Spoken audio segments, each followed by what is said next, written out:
Hey everyone, I'm back with another Trails video. It's been quite a while since I've last uploaded a Trails video, but today I'm going to be doing something completely different than my normal challenge run videos. In today's video, I'm going to be going in depth and analyzing and ranking every Monster Extermination quest in TrailsFromZero. There are a total of 13 Monster Extermination quests in TrailsFromZero, and the first one appears in the prologue. Now, I want to strongly emphasize that this video has a lot of me criticizing a lot of things, which is all subjective and will 100% change depending on who is analyzing everything, so I just want you to remember that. If you would like to share your opinions down below in the comments, feel free to, but respectfully, don't just say how all my opinions are wrong. I'd love to hear why you think they're wrong, or why I misjudged certain things, and not just that they're wrong or that I'm stupid. But before starting, I should let you know that there are a couple of main things I want to specifically focus on that will all influence how I will rank each fight, and I'll even be grading each category. Now, the three different categories are available player resources, enemy design, and overall difficulty evaluation. Available player resources is pretty simple. I'll just be going over all the available resources the player has at the time of receiving the request. This can include party composition, average player level, crafts and S-crafts, quartz and orbit slots, arts, and finally any and all available equipment, so armor, weapons, and accessories.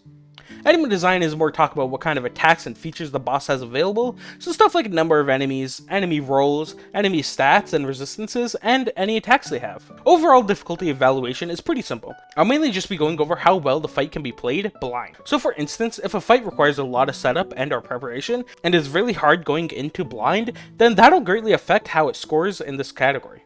But with all that out of the way, let's start analyzing our first Monster Extermination quest. So, our first Monster Extermination quest appears in the prologue as I mentioned before, so let's once again take a look at those three categories. So since this is our first Monster Extermination quest, our available player resources is unsurprisingly pretty low. Our party comp is the basic Lloyd, Ellie, Tio, and Randy, and for all average player levels, I'm just going to be going by what level I was when I did these quests myself.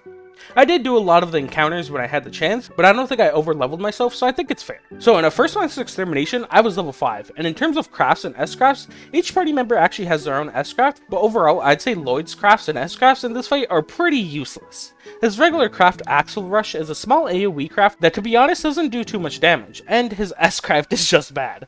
It's a single target craft that has 100% chance to seal, but does pretty meh damage. But Ellie on the other hand, I'd say has a pretty good set of crafts. Her normal craft is a single target attack that does pretty bad damage, but her S-craft is actually really good for early game. It's a large AoE support skill that heals the party by 50% and can revive. Now, Tio's crafts I'd say are kind of mid, but not completely useless. Her S-craft is another AoE attack with a large radius, and its damage isn't that good, but it's not terrible, but her normal craft, Analyze, is pretty useful in my opinion. Not only does it show the enemy's resistances and art weakness, but it also debuffs the enemy by lowering their defense and art defense, which is a pretty useful debuff to have. Now, Randy has pretty bad crafts because both his crafts are only useful if the passive debuffs can be applied. His S-craft is a medium-ranged AoE attack that has 100% chance to burn, and does alright damage, but his regular craft is a small AoE attack that delays, and does, well, pretty meh damage. I would rank his crafts more useful than Lloyd's, because while both of their crafts are pretty similar in damage, at least Randy has the benefit of being able to hit multiple enemies with this S-craft.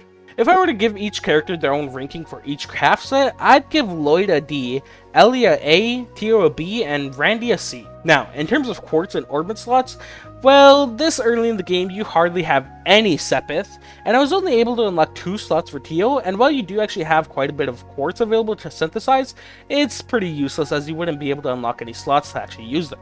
But in terms of arts, we actually have quite a bit. Now, I will say for this fight, most of our offensive arts are pretty good and do respectable damage, but in terms of our support arts, they are pretty bad, except the support art tier, which considering how little HP we have right now, will actually heal any character back to full HP no matter how low they are. But for this fight, considering how early on it is, it's not all that surprising that we have very limited equipment. We could only upgrade our gear once, and the amount of accessories we have available to us is pretty pitiful. The game is pretty generous with how little each piece of armor and weapons cost, so you can easily afford to upgrade both for everyone before going into the fight. Now, let's talk about enemy design. So for this fight, we actually have 5 enemies, with that being 4 small semi-weak bats, and 1 big strong bat. The small bats don't do much besides a common basic attack that does very little damage, but it does heal them. But the boss has an AoE attack in his skill set, which can be very deadly. It's a large AoE attack that can do up to half of almost every party member's HP with just the one attack. But that's not all, he also has Chomp, a single target attack. Now, this attack is worse by far compared to his AoE attack, but even then it still does around 180 damage, which is still a lot for how early on it is. In terms of stats and resistances, the boss is level 4, and he resists a lot in terms of status effects, hence why I rated both Randy's and Lloyd's S-crafts pretty lowly in this fight. But he is weak to all arts, with the real weakness to water arts, which actually do double damage against him, and when you equip water arts, you also get the healing art tier, which is pretty useful for the AoE attack. Now, let's move on to the final category, which is overall difficulty evaluation. I'd say the fight has really good blind ability. It's more so that you have so little tools to work with that you can't really mess up here. Granted, if you don't set up any kind of water quartz, leaving you without icicle edge and tier, this fight can be a bit of a struggle, but there's so little to customize here that if you play decently well, the fight shouldn't be too bad. And here are my final scores of each category. So as you can see, I've given available player resources a C rate. While I do think that the game gives you very little actual resources to beat this fight, what they do give you is by far enough. The fact that each offensive arts can do good damage and tier is such a strong support art, on top of each character having their own craft and S-craft, means that this fight shouldn't really prove too difficult. Just in case someone is confused about the ranking system, the higher the rank means the more difficult it is in my opinion. So something like S tier would equal it being the hardest of the hardest Monster Extermination quests, while F tier makes it one of the easiest. Anyways, while all I said is true about the game giving you everything you need to succeed, it's still not enough to earn an F tier in terms of player resources, as you still just have so little stuff to actually customize. Now, in terms of enemy design, I'd actually give this category a C. Overall, I'd say this fight is very simple. You have 4 weak mobs and a strong boss, and there are only 3 different attacks between the 5 total mobs, with 2 of them being simple basic attacks. Now, the enemy design that makes me rank this as C tier is the fact that not only is the boss really tanky, its AoE skill also does insane damage and can be really scary. I would easily rank this boss higher, if not for the fact that arts are so good into this fight. While most S-crafts can only be used as simple damage dealers, a lot of the arts can simply almost do the same amount of damage as an S-craft would, so overall I'd say this enemy design is pretty mid, which is why I rank it a C. Now, in terms of overall difficulty evaluation, I'd give it a D tier. This might surprise some people, but overall, while still being a surprisingly hard fight, when I talk about overall difficulty evaluation, one thing I really judge is whether or not this fight can be easily done going in blind without much setup, or setting up specifically for this fight, and the game gives you everything you need to beat this boss. It doesn't have any status effects you need to watch out for, most attacks are simple basic attacks, and you really don't need to plan every turn. You heal if people are low, S-craft when you can, and you don't even need to think about which targets to go for first. You can take out the small ones first and easily win, or you can take out both the small ones and boss and still have an easy time. All you need to do is use the tier art and use Ellie's S-craft to either revive or heal when needed, and it's a pretty easy fight. Now overall, I think this Monster Extermination belongs in D tier. In my opinion, even with how early on you receive this quest, it still makes for such an easy boss fight. Especially if you make use of both offensive and support arts. So yeah, that's all I really had to say about this Monster Extermination quest, so let's move on to our next one. Okay, well here we are in Chapter 1 of TrailsFromZero, where we receive our second Monster Extermination quest. Now, since I hope everyone has a better understanding of how this analyzing format works, each Monster Extermination quest should go by a lot faster as long as I don't yap too much. But let's get to analyzing. So in terms of available player resources, we still have the basic party comp of Lloyd, Ellie, Tio, and Randy, and in terms of our level, I was level 15 at the time of receiving and completing this Monster Extermination quest. But we actually have unlocked quite a few different crafts for each character. Lloyd actually has 2 more crafts, with that being Encourage and Stunbreak. Encourage is a large range AoE support skill that gives everyone in range a 25% strength up buff. And Stunbreak is a single target attack that does pretty bad damage, but actually has a 20% chance of inflicting feint onto the enemy. Now, Ellie once again unlocks another really good craft, with that being Holy Bullet. Holy Bullet is a small AoE support skill that can heal up to 500 HP and gives anyone in range plus 20 craft points. Boy, does Ellie have some crazy crafts. Now, Tio unfortunately got absolutely left out in getting new crafts, as she only got a medium-sized AoE attack that simply does really shit damage, and well, Randy is kind of in the same boat. He got a line range craft that can do meh damage, but it actually has an 80% chance of inflicting burn, so he definitely got it better than Tio. Now, let's move on to giving each character their own grade for the craft set. For this fight, I'd actually give Lloyd an A, Ellie an S, Tio a D, and Randy an A. Now, this might really shock some people, but I'll explain it later, so let's just move on for now. Now, in terms of quartz and ornament slots, I'd say we are lacking a little bit in what quartz you can synthesize, but you actually have a lot of Sepith, and this slate you can easily open up both Tio's and Ellie's slots all the way, and you can take it a bit further and open up some of Lloyd's and Randy's slots, but to be able to actually fill the slots we just opened, it's not the most optimal play. But here are all the arts we have at the moment. Now, it is kind of impossible to guarantee that everyone can get this art set up at this stage in the game, as some quartz you can only get from chests, which people might miss, so please don't come at me if your TrailsFromZero run is a little bit different than mine. Now, the very last thing we need to talk about for available player resources is equipment. So, since our last Monster Extermination quest, we actually have only had one armor and weapon equipment upgrade since then. And well, to be honest, the armor and weapons are a bit underwhelming. Obviously, an equipment upgrade is an equipment upgrade, but it's really not that much better, and to make it worse, if you were to buy each piece of equipment, it would cost a whopping 9,300 Mira. Once again, there are some different variables that are hard to take into account, like the fact that I already had better boots and armor for Lloyd. But if you didn't, you'd be out nearly 10k Mira just for some mid-equipment upgrades. Now, there's one thing that is huge for equipment, and that is accessories. You can buy accessories that prevent every single type of status effect. Granted, once again though, it would cost a pretty penny to buy enough for each character. Now, let's move on to enemy design. So in this Monster Extermination quest, we actually only have 2 enemies, with both being a Fall Eagle. When it comes to the monster's skill set, it's actually quite simple. They have 2 attacks, one being a simple basic attack and another called Fall Dive. Now, both attacks actually hit decently hard and do about 350 or more damage per attack, but both of their attacks, whether it be Fall Dive or regular basic attack, actually have a chance to apply blind, which is honestly really surprising. It does seem though it's very rare for a basic attack to apply blind. In fact, I had to retry about 7 different fights until I finally could get this clip where you can see the basic attack applying blind. For a second, I thought I was going crazy. Anyways, both birds are actually level 16 in this fight, but here's where things get good for us. They actually have 0 resistances against any type of status effects. And if you're someone who is confused on why Lloyd and Randy both got graded so well on their craft set, then here's their explanation. Since Lloyd's S-craft has a 100% chance to seal, if you land this on one of the birds, that bird won't be able to attack at all for the next 5 turns.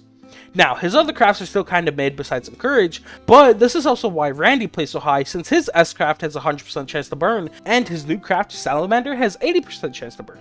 And he can also delay spam with Power Smash, which was useless in the last Monster Extermination quest. But besides the resistances, both birds are actually pretty weak to fire arts. Now, they are neutral to both water and earth, but actually have a strong resistance to wind arts. But that should be enough about enemy design. Let's get to overall difficulty evaluation.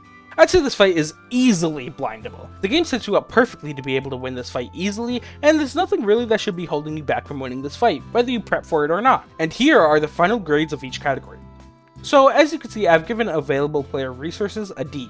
The game basically hands you everything you need to win in terms of crafts, and you should easily have enough Sepith for any quartz and slots, meaning you should have a decent art setup even if you don't specifically bring fire arts for this fight. And naturally, you should be around the same level as the bosses. Now, the only reason I'd give this category a D and not an F is because of the equipment. The fact that each piece is pretty expensive and doesn't even give really that much in return. Now, in terms of enemy design, as you can see, I've given it an F.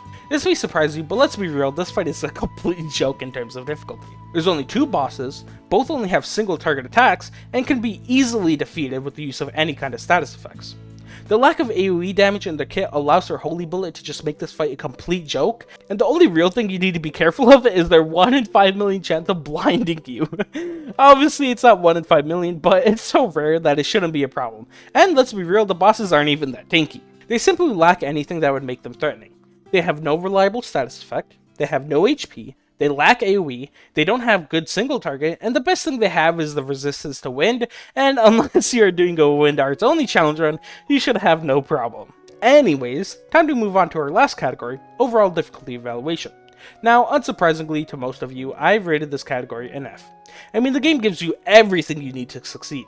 You have insane healing and reviving crafts out of Ellie, you have 2 insane set of offensive arts with Lloyd and Randy, and well, Tio is kind of left out, but her arts can still do pretty good damage if you equip her with fire arts, and even if you don't, you still have Analyze to debuff, and should hopefully have Tier just in case Ellie runs out of craft points. And on top of all that, the one thing that can prove kind of scary, the blinding, is so ridiculously rare to happen on a basic attack that it shouldn't prove to be any kind of a problem.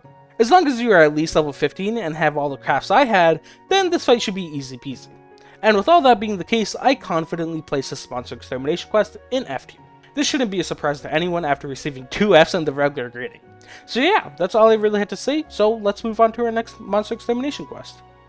Okay, well here we are early on in Chapter 2 of TrailsFromZero, where we get our 3rd Monster Extermination quest. So let's get to analyzing, shall we? So in terms of available player resources, we still have the basic team comp of Lloyd, Ellie, Tio, and Randy. And I was level 17 when receiving and completing this Monster Extermination quest. Now, this is where things get spicy. So in terms of crafts, well, we actually only have 2 new crafts, with that being Summon Zite for Tio and Crash Bomb for Randy. Since we received this quest so early on in Chapter 2, and the last Monster Extermination quest was at the end of Chapter 1, you barely get anything new in terms of available player resources. So, Tio's new craft, Summon Zite, is actually, well, it definitely earns bonus points for being cool and summoning Zite, and I actually think this craft is pretty good. So, when you summon Zite, from my testing, it has 2 different variations of attacks that Zite can do. Number 1, which seems to be more common, is Feign. It's a simple attack that hits all enemies for actually a decent bit of damage and applies delay to all of them. And the other variation is Howl. Once again, an attack that hits all enemies, but instead of doing damage, applies defense down and once again delays all enemies. It's a craft that can be useless as it's very reliant on the enemies not being resistant to delay, but it's still pretty solid. Now Randy's new craft, Crash Bomb, actually can be really good, as it's a large AoE attack that has 100% chance of inflicting blind. Once again, like all of Randy's crafts have been so far, are only really good if they can actually apply their status effect. Anyways, let's get to ranking each character's craft set. So for this fight, I'd give Lloyd a D, Ellie an A, Tio a C, and Randy a C. Just like usual, you guys will have to wait for my reasoning, but I promise there is one. So, let's get to talking about our available quartz, sepith, and arts. So this early on in Chapter 2, we actually kind of lack sepith to make use of the fact that we actually have a lot of good quartz we could synthesize, which is a bit unfortunate. But overall, I'd say our available arts, quartz, and slots are insanely good for this Monster Extermination quest, as we also unlock the ability to level up each unlocked slot to level 2. Like I said, all of that does require a lot of sepith to make full use of it, but it doesn't change the fact that in terms of available player resources, we are up good. Now, in terms of my current art setup, we actually have the exact same art setup as before. I know I could go grind some sepith to unlock more slots, synthesize a lot better quartz, and get better arts, but when you're playing through the game normally, that's rarely how you'd play, or, well, that's at least how I'd play. I'm the type to play through the game and upgrade my gear when I naturally unlock the resources to get it. Anyways, our final available player resource we need to talk about is equipment. So once again, each character has their own weapon they could upgrade, and each character can upgrade their boots and armor. This once again would cost an insane amount of Mira.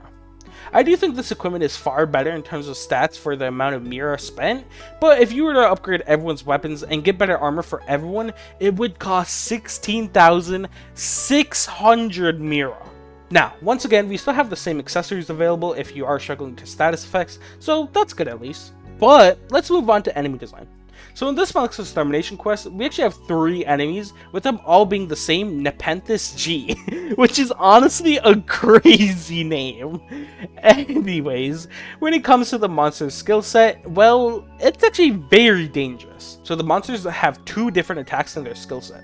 They have Pollen, a single target attack that, well, to be honest, does very little damage, but does have the chance to inflict blind.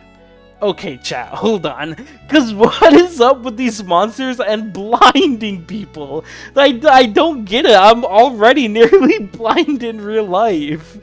Okay, anyways. The last attack they have is Earthshaker, a large AoE attack that does enormous damage. It's by far the most threatening attack in their skill set, and does up to 400 damage to each party member. Anyways, all enemies are actually level 18, and once again have a strong weakness to fire, and are a bit weak to wind arts. Now they do have a resistance to earth, but are neutral against any sort of water arts. Now, they also have a resistance to poison, sleep, blind, confuse, and faint. This is a big reason why I ranked Randy a C in terms of his craft set. You can actually hit all 3 enemies with his S-Craft from their natural spawn position, and since his S-Craft has 100% chance to burn, it's an amazing way to deal passive damage in this fight. The resistance to blind does mean that Randy's new craft, Crash Bomb, is, well, completely useless. But he still has his Power Smash craft, which combined with the Summon Zeit craft that Tio has, allows you to be able to delay spam, which everyone knows is a pretty broken strategy. In terms of Tio's other crafts, they're still pretty mid. I mean, Analyze is always semi-useful, and Beam Zamber is useless, but Tio's S-craft actually does insane damage this fight, which is why I believe she at least deserves a C grade for this fight. Anyways, let's move on to overall difficulty evaluation. I would say this fight is pretty blindable. There's nothing in particular you really need to set up to make this fight winnable. Sure, it's an annoying fight, but you don't have to worry about any status effects. The only thing I'd say you need to win is some sort of fight arts. Their natural physical defense is pretty high, so you really don't do much damage, and arts are much better for this fight. Anyways, here are the final grades of each category for this fight. As you can see, I've given available player resources a C. I doubt this needs much explaining, but I shall do it anyways.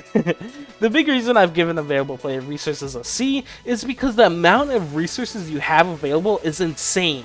I mean, just look at all the quartz you could synthesize, and all the slots you could unlock, and you have gear upgrades. You have all the accessories in the world, like it's genuinely insane. I don't know how long it would take to get all the sepiths you need to be able to buy everything, but it would be insane. Like, I promise you it'd be insane.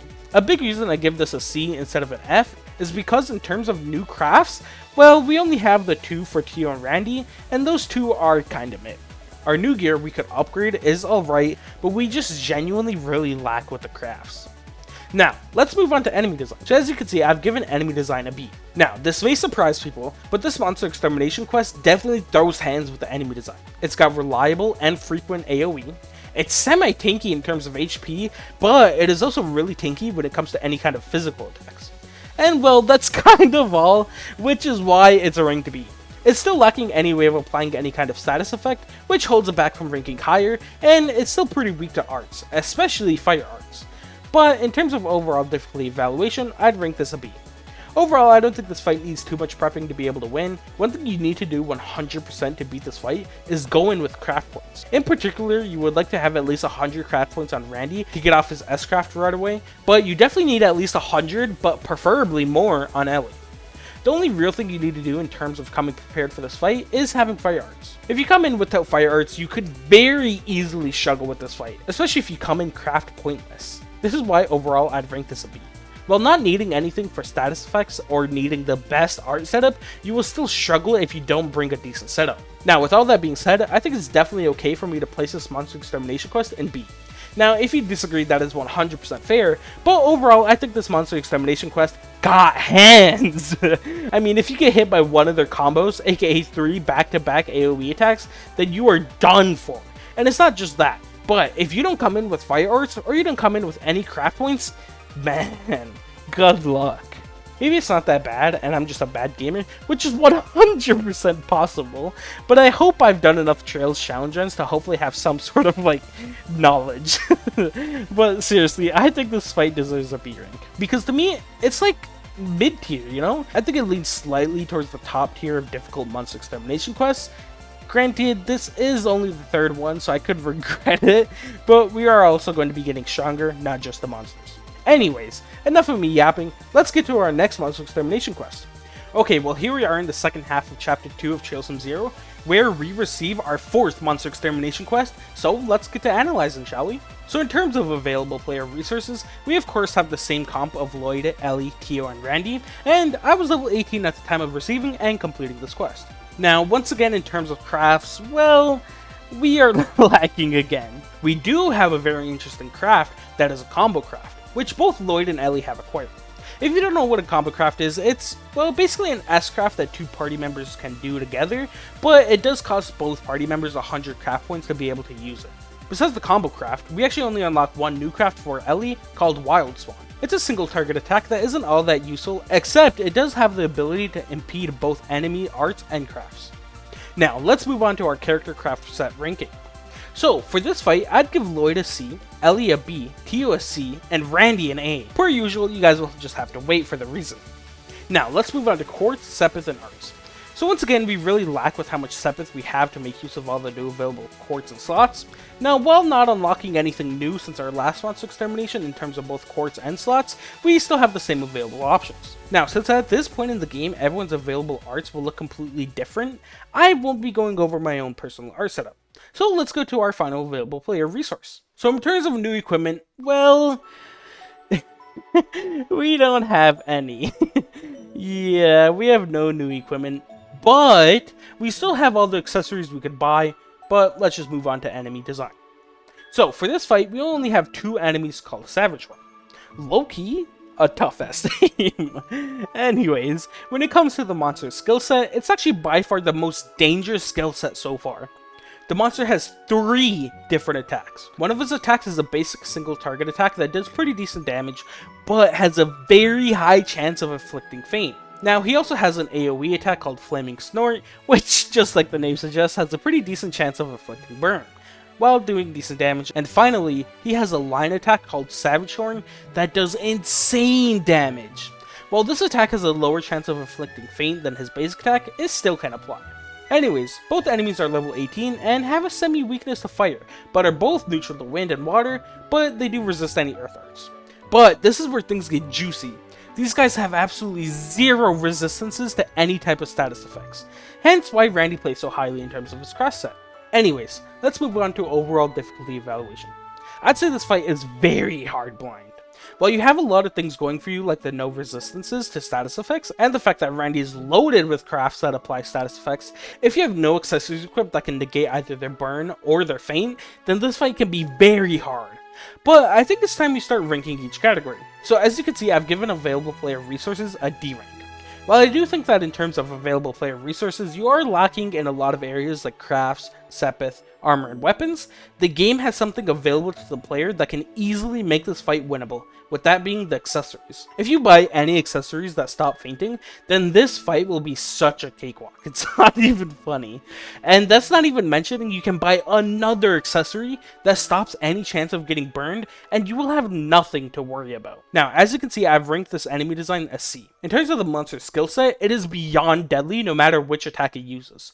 But a big reason the enemy design is placed so low is because of its lack of resistances. I mean, the fact it has 2 different status effects it can apply makes it really dangerous, but the same can be said in favor of the players.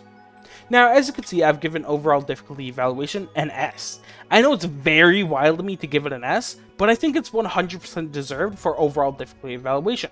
As since I've said before, one thing I really care about in terms of overall difficulty evaluation is how blindable the fight is. And well, this fight is very not blindable, as if you don't come in with any anti-feint accessories or any anti-burn accessories, then this fight is by far the hardest Monster Extermination quest we've gotten, and it's not even close. Not to mention the bosses have no real weaknesses to arts, they have a decently high physical defense, and they also have 2 AoE attacks. All of these would easily make this fight an S in terms of overall difficulty evaluation. But when it comes down to actually ranking this quest, I rank it in the F rank. I know this might really surprise some people because of just how much I praise this fight in terms of difficulty, but 80% of this fight's difficulty is immediately gone when you equip any sort of accessories for feint or burn. And it's not like either of these accessories are rare. You can literally go buy one for each character at the equipment shop.